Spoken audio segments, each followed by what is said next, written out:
it is time to start discussing how to graph with phase shifts and vertical translations. Okay, the first thing that we have to make sure we talk about is a phase shift, and that's a special name when they mean to shift left and right. To shift left or right. Now, they usually call it horizontal translation, except because a graph is periodic and it goes up and down forever, it's not like it's going to totally start to the right because it goes forever. It's called a phase shift. So, for example, let's pretend 1, 2, 3, 4. Let's pretend I move pi over 2 to the right and I start my sine graph here. Sine will start here, it'll go up, and then it'll go down, then it'll go down. And if I go to the left, it'll be at a minimum. So shifting a sine graph to the right is almost like drawing a cosine graph that's being reflected. So everything's going to start looking like each other a little bit. Vertical translation, well, that just means to shift up and down. To shift up or down. So let's go ahead and take a look at the equation and where we're going to find these things. Okay, so first of all, what does an A value affect with our graphs? Okay, so that's going to be the amplitude. And remember, the formula for amplitude is absolute value of A. Okay, except if it's not a sine and it's a cosecant graph or it is a tangent graph, then it's going to be the vertical stretch or shrink number. Vertical stretch or shrink. Okay, so A could affect the graphs differently. B, this B value here, this affects all the graphs, period. Okay, so B affects the period, except there's two formulas. So if you are sine or cosecant or cosine or secant, then the formula is 2 pi divided by absolute value of B. But if you're tangent or cotangent, then the formula is pi divided by absolute value of B. Okay, so there's two different formulas here depending on the graph, the function. Let's take a look at C. C right here is inside, and so that is the phase shift. That's the phase shift I was telling you about. Now, since this is inside and it's X files, it's kind of weird. A plus C means you're going to move to the left. Yep, that's right. And a minus C means you go to the right. So just like when we studied our other shifting and graphing, that is what that affects. Let's take a look at the D value over here. This D value outside after the function, this is the vertical translation. So that's the up and down. If you see plus D, that means you go up. A minus D means that you go down, just like you'd expect. Okay, now I do have to go back over here and make sure that I mention something to you. You have to have the B value right here still inside sine, but it has to be factored out. Now, we talked about this before with other graphs because the phase shift will end up wrong if you don't get that B value factored out. Get it away from the X. Still inside the sine, but factored out. Okay, we're going to practice shifting all sorts of ways, and then we'll start making the periods and the shifting is harder, but let's just do some basic ones to get you started. Okay, so I see a bunch of numbers here. Let's go ahead and label these. We've got an A, the B value is a 1, the C value, the D value.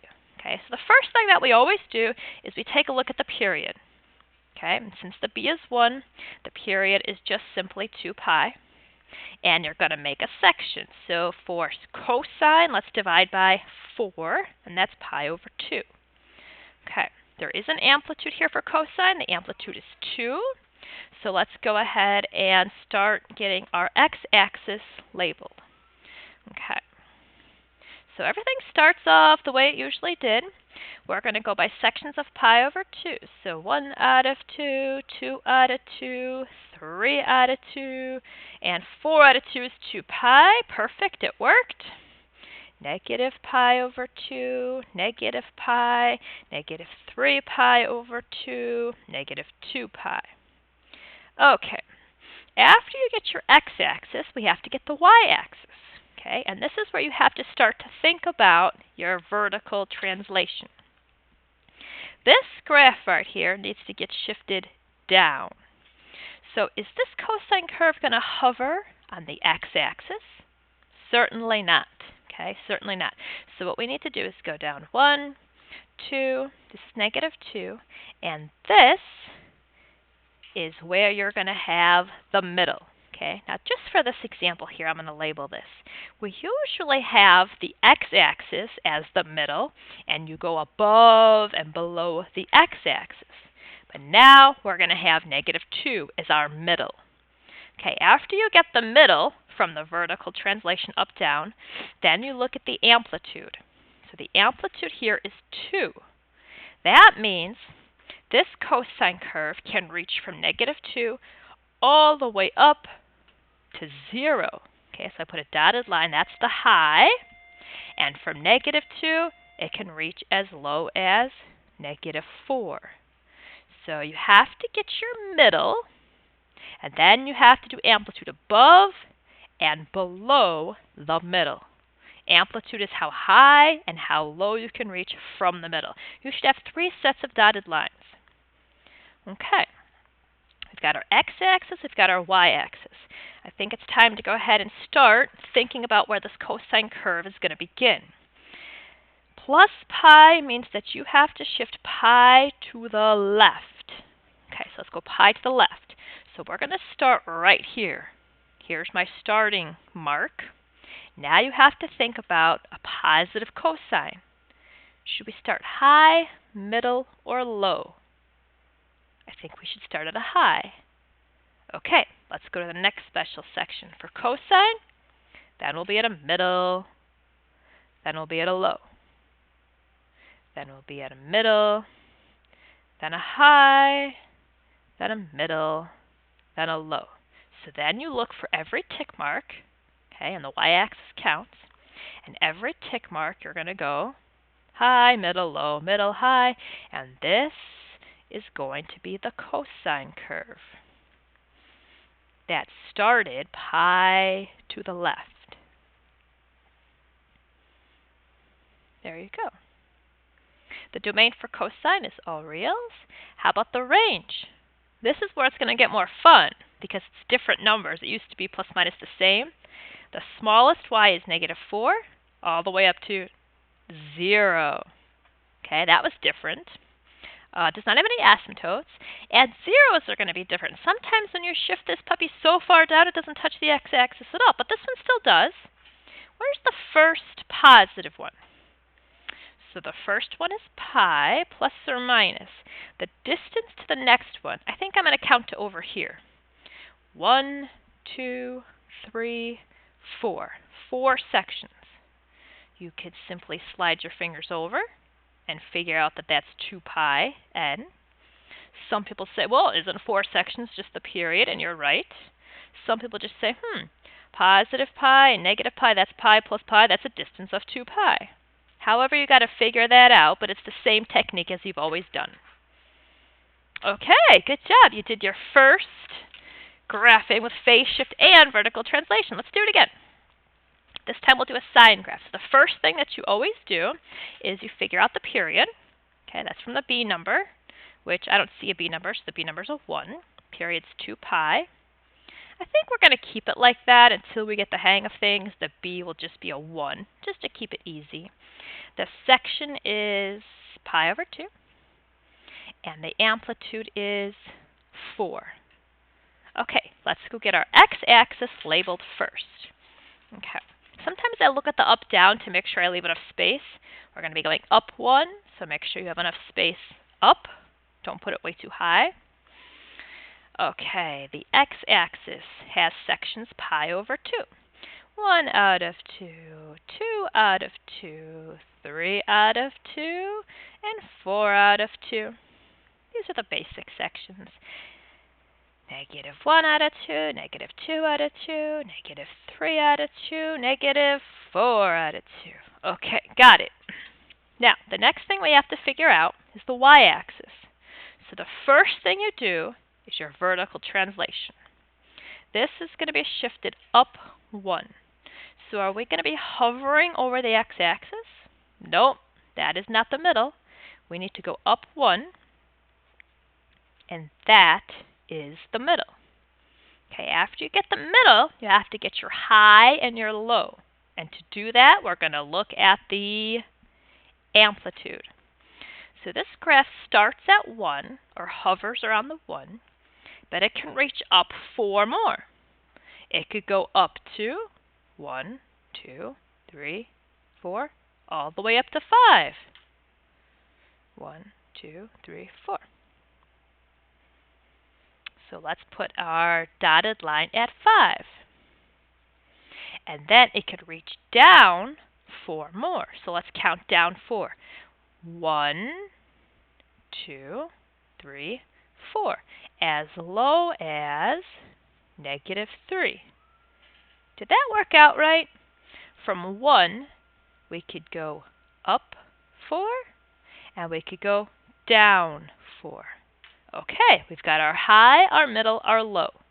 Whenever you put points, they have to be on one of these dotted lines. This is going to be weird because I'm used to putting dots on the x-axis. But you're going to totally ignore that x-axis. Your graph is going to be between this. Think of it like a road. Okay, we took care of the up 1. We took care of the amplitude. The only thing left is we have to make sure that we start 3 pi over 2 to the left. Okay, let's go 3 pi over 2 to the left. And we're starting somewhere on one of these dotted lines. A positive sine graph, should I start on the high, the middle, or the low? Think of your spaghetti. We'll start in the middle. Okay, the next special section is pi. So let's go up to a maximum. The next special section is -pi over 2. That's going to be a middle. That's a middle. Okay, let's be careful here. The next special section is the y-axis, and we're going to be at a low. So put a point here. That's where the graph goes. Pi over 2 is going to be at a middle. Be at a middle. At pi, we're at a high. 3 pi over 2, we're at a middle. 2 pi, we're at a low. Okay, sometimes people get tempted to put a point on the x-axis, but the x-axis is not where you're going to put your points.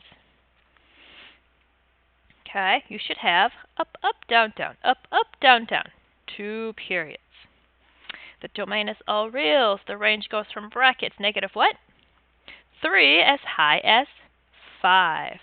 Are there any asymptotes? Certainly not. What about zeros?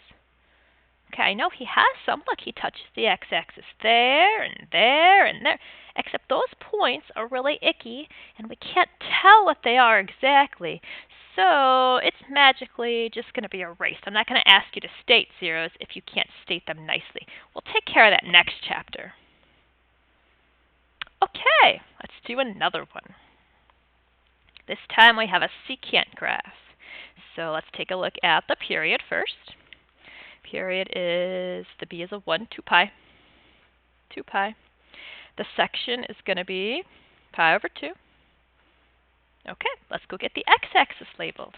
First you do the x-axis, then you do the y. Oh, up 3. Let's make sure we have enough space. Up 3, so don't go too high.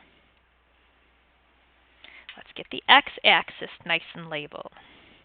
1 out of 2, 2 out of 2, 3 out of 2, 4 out of 2. Okay, I think for today we're just going to keep the period and the sections nice and easy, and then we'll start making them more fun tomorrow. Okay, after you get the x-axis labeled, it's time for the y-axis. There's 2 parts to this. You have to look at the up-down first, and then you have to look at the amplitude, which is a 1. So first, let's go up 3. 1, 2, 3. We're going to go up 3, and that's the middle. Okay, now the amplitude is 1. So if 3 is your middle, you could go up 1 to 4, or down 1. From 3, you could go down to 2. So everything is going to be between 2 and 3 and 4. Right here between these lines. Okay, after you do your vertical shift up and down and your amplitude, it's time to look at the phase shift. Okay, now remember, this is a secant graph. So what I need to do is a dotted cosine curve. We have to go pi over 2 to the right. Okay, let's go pi over 2 to the right. Now let's think cosine, a positive cosine. High, middle, or low? That's right, start up at a high. And then he's got a middle, then a low, then a middle. The y-axis will be a middle, then a low, then a middle, then a high, then a middle. And this needs to be dotted. Okay, this is the cosine curve. We're going to get to that secant curve in just a second. Okay, to draw a secant, we need to put some asymptotes on here. Now, where are we going to put the asymptotes for a secant curve? Wherever cosine touches the middle. Since we shifted it up, we have to look for the middle. So let's put an asymptote here at negative 2 pi. Where else does he touch a middle? Right here at negative pi. Wherever he touches the middle. He touches the middle on the y-axis. He touches the middle at pi. Okay, and then touches the middle here. Okay, I think we're finally ready to draw the secant curve. Make sure you put a point right here at the very, very maximum of that arch and connect the parabola onto it. Here's going to be a downward facing parabola. Okay, 2 parabolas makes 1 period. Do they have any x-intercepts? Yes. Yes. Are they nice? No. So I would not ask you for them. They're really impossible to state off of the graph. So he does have 0, so I don't want to say none. I just don't want you to try to answer that question. Domain is all reals except x cannot be, where's the first break? 0. If you'd like to write 0, go ahead. Plus or minus the space to the next one, pi n. The range is from negative infinity all the way up, up, up, up, up until we get to, does it touch 2? Absolutely, 2 with brackets. And then there is no graph, no graph, no graph until we get to 4. So union 4 to infinity.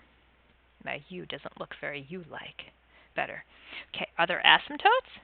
Well, of course, we just kind of said them right here. X equals, the first one was 0 plus or minus pi n. Okay, hopefully the information is quick and you're getting used to that. And the shifting is what's going to be the new thing tonight. Okay, the last one we're going to do here is we're going to shift a tangent graph. Okay, now remember, period for tangent's a little different. The b value is still 1. So the period is going to be pi. How about a section for tangent? Let's divide him by, that's right, 2. Pi over 2. Okay. Let's go get our x-axis labeled. We'll go get the x-axis labeled by putting pi over 2 and then a pi. Negative pi over 2, negative pi. Sometimes people like to do a little more because tangent's just so small they want to see a little bit more, and that'd be okay too. Okay, let's talk about any shifting up or down. There's no shifting up or down for this one. That's good news. Okay, but we do have to think about shifting. Our phase shift is pi over 2 to the left. Now let's just refresh everyone's memory. A tangent graph, what does he get on the y-axis? He gets a point. And he goes like this, and his asymptotes are on either side of him. But I have to shift him. Everything gets shifted. This starting point gets shifted. These asymptotes, they get shifted. So I'm going to start this point right here, this starting point. And let's worry about moving him left pi over 2 first. So the point normally goes here, but now I shift it over and it starts here. Now everything else should be the same. It should be asymptote, point, and then an asymptote, and then a point, and then an asymptote. So everything gets shifted over. The asymptote that used to be on the right gets moved over to where the point was. The point gets moved over. Everything gets shifted. Anything else I forgot about? Oh, what does this mean? Doesn't mean amplitude. That's vertical stretch. So what I would like for you to do is draw me a regular tangent, and then we'll draw a stretchier one. Tangent goes up, up, up to the right. So let's draw one. Up, up, up to the right. Try to approach those asymptotes. Up, up, up, past that point to the right. Okay, and here is the final answer. Vertical stretch needs to be taller above here and farther away from the x-axis there. Make sure you're on top and on top. There you go. The domain is all reals except x cannot be. Where's the first break in the graph? 0 plus or minus the space to the next one, pi n. How about the range for a tangent graph? All reals. Does he have any asymptotes? He sure does. He has them at 0 plus or minus pi n. Okay? Can you graph all 6 trig functions with vertical translation, up or down, and phase shift, meaning left and right? Good luck, everyone.